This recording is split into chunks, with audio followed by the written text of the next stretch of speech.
éviter de tomber dans cette situation. Si c'est un hivernage, je peux vous dire que plusieurs véhicules font quelquefois 2 à 3 jours pour franchir les 85 km de Tougué-la-Baie, avec des situations d'abondement, avec des situations de passage bloqué pour faire du cru.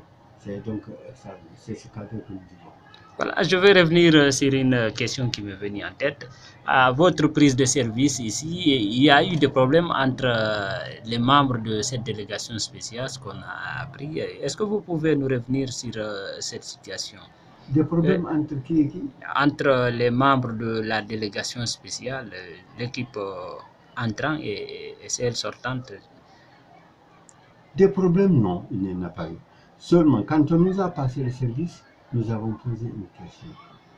On a dit que la direction de la commune, c'est le code de collectivité. C'est lui qu'on a difficilement eu par les bons soins de monsieur le chargé de l'organisation de collectivité, sur recommandation de monsieur le secrétaire général chargé de collectivité. Même le code de collectivité n'existait pas. Donc il n'y a pas eu de discussion. Il y a de par le passé, il y avait une équipe, une société minière ici qui faisait une prospection pour la bauxite de Tougué.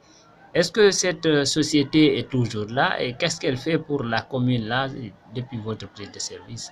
Elle était venue à un moment donné. Aujourd'hui, aucune société ne travaille ici en dehors de société du téléphone. Aucune. Donc, par rapport à l'administration financière, je préfère ne pas me prononcer parce qu'en matière de finances, c'est les écrits. C'est les écrits. Donc, je ne sais pas, je préfère ne pas me prononcer sur ce que je peux. Que répondez-vous à ceux qui pensent, ou bien à ceux qui disent que cette nouvelle équipe que vous disiez n'est composée que des gens, ou bien que des personnes incompétentes à part vous? Mais ça n'engage que nous travaillons ici en équipe. Le maire ne peut rien valoir sans les autres. Nous travaillons en équipe. Nous estimons que les insuffisances des uns, s'il y en a, et comme il y en a chez tous les humains, seront couvertes par les aptitudes des autres. Je pense que le président de la délégation n'est qu'un élément de cet ensemble. S'il y a de l'inefficacité, c'est nous tous qui le sommes. S'il y a de l'efficacité, c'est nous tous qui le sommes. Donc nous travaillons en équipe, nous n'avons pas d'individualité et tout se partage. Et je pense que c'est surtout l'équipe qui gagne. Et dès lors que c'est en équipe qu'on travaille, il n'y a pas de souci parce qu'on ne peut pas tous être médiocres comme on ne peut pas tous être excellents. Et quels sont vos rapports avec les autorités préfectorales? Jusqu'ici, nos rapports sont bons, très bons, jusqu'ici. Parce que chaque fois comme l'exige la tutelle, nous venons vers eux pour expliquer ce que nous voulons. À notre première session extraordinaire, si on peut l'appeler comme ça, nous avons eu 2 priorités, sinon 3. La première priorité, c'est de faire fonctionner la chambre froide qui était là depuis près de 2 ans. C'est un don du PDSD, mais qui ne servait pas à la communauté. La deuxième priorité, c'est d'essayer de relancer les travaux de la mairie de Tougué. Et la troisième priorité, c'est la récupération au compte de la commune du patrimoine bâti. Les travaux de construction. Oui. Oui. De la mairie. Oui, les travaux de construction de la mairie. Les travaux de construction. Bon, c'était ça nos objectifs en prenant service ici. La première chose, c'est qu'on a réussi à faire fonctionner la chambre froide. Aujourd'hui à Tougué, il y a du poisson frais, il y a du poulet, il y a du dindon, il y a du cœur, il y a du foie et il y a une gamme variée de poissons. Voilà, ça, c'est depuis qu'on est là. Ensuite, nous sommes en train de faire les consultations et les contacts avec les gens qui ont toujours géré les bâtiments de la commune sans jamais rendre compte. Et partout où a passé l'argent du PDSD, c'est l'argent du citoyen de la commune et la commune a le droit de regarder.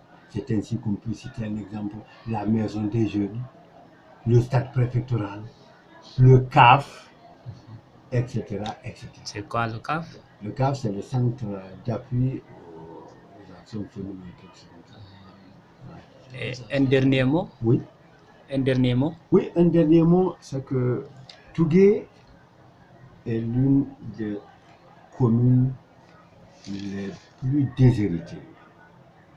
Les plus déshéritées du fait des situations naturelles, l'une des plus déshéritées du fait de ce qu'a été la gestion de cette commune pendant un bon moment, il faut l'avouer. Il ne faut pas le courage de le dire. Parce que quand il n'y a pas de confiance entre administrateurs et administrés, c'est une catastrophe. C'est ce que nous voulons.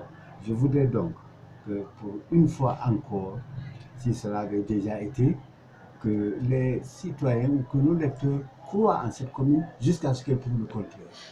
Nous avons droit d'abord au moins à être mis sur la sellette, à être mis en examen. C'est ce que nous cherchons.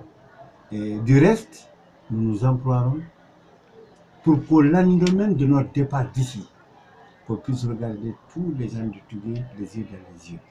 Nous nous emploierons pour que les gens, à la comparaison de ce que nous avons trouvé et de ce qu'on aura laissé, qu'on ne nous dise pas que les autres ici avaient fait comme ça, comme nous on nous l'a dit. Quand on se prend un peu de tout ce qu'on a trouvé, quelque part, on nous a dit, bon, les autres aussi avaient trouvé ça comme ça. C'est comme si c'est une fatalité. Et le sort de Tougué, c'est de toujours subir ça. Les autres avaient fait ça, donc nous aussi on laissera ça. Nous avons l'intention de divorcer avec cette pratique, de rompre avec cette réalité, de faire pour nous. Et en dehors de tout ce que vous avez dit, monsieur le maire, est-ce que Tougué n'a pas un problème d'électricité ou bien un problème d'eau? Bien, tout est au complet à Tougué. L'électricité et l'eau courante sont pris pour des denrées de luxe. Elles sont des denrées de luxe parce que nous ne sommes pas habitués à ça. Aujourd'hui, de toute façon, on a reçu ici une société qu'on appelle Kama qui a déposé des poteaux électriques. Et de tout le temps, les citoyens de Tougué étaient pris comme un sujet électoral. Chaque fois qu'il y a des consultations en vue, les politiques viennent, on va vous faire ceci, on va vous faire cela, et puis il n'y a de vraie mobilisation sociale autour des aspects politiques. En termes de développement, jamais rien. Il faut connaître une chose pour dire que ce manque représente autre chose. Quand tu n'as jamais connu l'électricité, comment tu peux sentir l'effet de manque d'électricité? Ce n'est pas possible. Donc on n'a jamais connu l'électricité ici depuis des années. Bien sûr, sous la Première République, pour vous dire que Tougué marche bien, Tougué avait été électrifié autrefois. Oui, électrifié, jusque-là les rues. Mais aujourd'hui, les gens ont perdu cette habitude. Et fasse Dieu que maintenant, cela nous revient comme étant un droit, comme tous les autres. Comme les citoyens de la vie, nous avons droit à ça. C'est des droits que nous pouvons réclamer parce qu'on les connaît.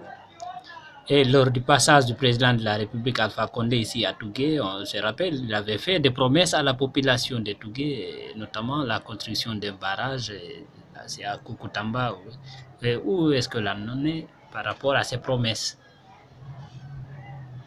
Kukutamba est, du fait de la volonté du gouvernement guinéen, un programme régional.